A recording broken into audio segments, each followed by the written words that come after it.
Que se passe-t-il vraiment en Géorgie? La présidente pro-européenne, Salomé Zourabichvili, refuse de reconnaître la victoire du parti souverainiste Rêve géorgien.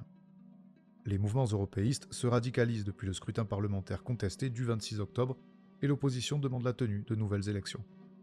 Mais pourquoi la Géorgie risque-t-elle une nouvelle révolution de couleur? Tbilissi est au cœur de la stratégie d'influence des États-Unis et de l'UE dans le Caucase. La Géorgie est traversée par le pipeline Sud-Caucase qui relie l'Europe au champ de gaz de la mer Caspienne. Depuis mai dernier, la loi sur les agents de l'étranger a fortement fragilisé les réseaux pro-occidentaux.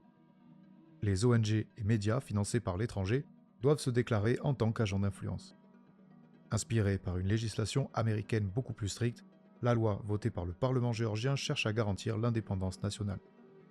Mais dans le contexte d'un affrontement de plus en plus direct avec Moscou, les chancelleries occidentales menacent de sanctionner le parti au pouvoir. La Géorgie est-elle en train de s'éloigner d'une possible intégration européenne? Malgré les pressions, le gouvernement géorgien reporte les négociations d'adhésion à l'UE et continue de renforcer ses relations économiques avec la Russie.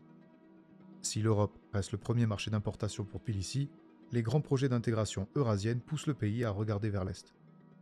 Bref, la violence des manifestations rappelle le Maïdan ukrainien. Les Européens cherchent à sécuriser leurs approvisionnements énergétiques et à préserver leur influence en Asie centrale. L'Occident supporte un nouveau changement de régime aux portes de la Russie. La connerie à ce point-là, moi, je dis que ça devient gênant.